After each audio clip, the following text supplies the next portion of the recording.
Welcome back to my Subaru. Today I want to chat about why sometimes it's a smart investment to lose your styling fee. A lot of the clothing subscription boxes have a styling fee in around the $20 to $25 range, which is completely understandable.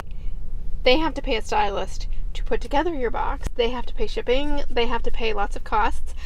I totally understand it from their perspective.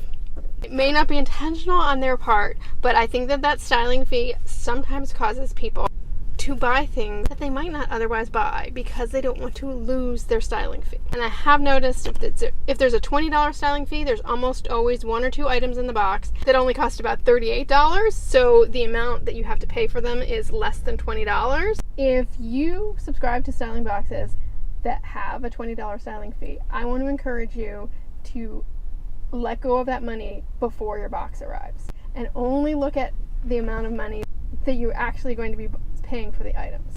People who really like these subscription boxes, Georgia Sunshine is one, who will say, well, the $20 saves you a trip to the mall, it saves you going to Auntie Anne's, it saves you parking, it saves you time and hassle, and that may be, and it also, you're getting a stylist who is going to push you out of your comfort zone, and sometimes the experience of trying on something that doesn't work on you is worth something, because then you can just stop thinking about it. But where I see people get into trouble all the time is with this idea of, I don't want to lose my styling fee, so I'm going to get a piece that's just okay. You know, we are a very consumer-oriented culture. We buy more than we need, and I'm not excusing myself from that reality either. It's just something that happens. Buying something that you don't really need or want to avoid losing your styling fee.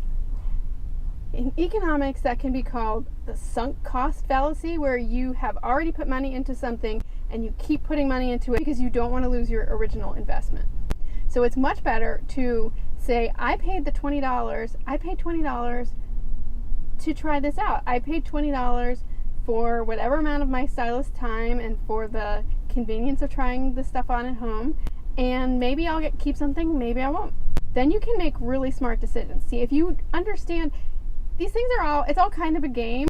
I'm not in on the marketing meetings for the style box companies. I have no idea whether or not they are deliberately capitalizing on this, or it's just something that happens. Expression that my grandfather always used to use, and I'm sure you've heard it before, is don't throw good money after bad.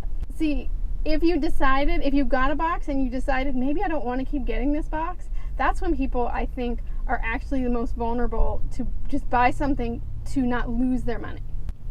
And if you're getting a box month after month, and Stitch Fix this year offered a lot of YouTubers and, you know, people who regularly buy things from them, offer them a style pass where they could pay $50 for the year, and then they can get as many boxes as they want, and they don't pay individual styling fees. And predictably, I haven't certainly done the numbers, but it seems like people are getting more boxes. They are more willing to just send everything back. I think it's smart to be totally 100% comfortable sending everything back. So if $20 is too big of and kind of is for me, I mean, that's my clothing budget. For me, honestly, $20, I know I can buy something for $20, and I don't have a big shopping aversion. I have a really nice Marshall's that is in the same shopping center as my really nice Trader Joe's, so I'd rather take the $20 and get a shirt. That's just me. I don't find that I have trouble finding things that I like, so for me, the $20 styling fee is not an investment. That's for me. For you, if it is, that's great. Just be ready. Just walk away from it as soon as you spent it. Let it go. Think of it like a restaurant meal. You enjoyed it, you paid for it, you got it. It's a service. The $20 styling fee is for the service. You got the service. Now, I know you can apply it to the items, and you may decide, so there's an $88 pair of jeans in my box that I think are a great value at $68 and are not a great value at $88, and since I only have to pay $68, I'm going to get them. But that's a smart decision. You're deciding based on where you're standing right now. I just Googled the phrase, throw good money after bad, incur further loss in a hopeless attempt to recoup a previous loss. Substitute the word expense for loss. So then we incur further expense in a hopeless attempt to recoup a previous expense. So that's where you don't want to be with your styling fees. If you are comfortable, if you are saying, well, you know what, getting a Stitch Fix box is more fun to me than going to Starbucks twice. Because I don't know about you, but I usually get something to eat. It's easy to spend $10 in there. So it's as much fun as going to Starbucks twice. And I can afford to do that. If that's the position that you're in, then you are also in a position to make really smart decisions. And there are really great items that come out of these boxes. Boxes earn your money. Anyway, that was just food for thought.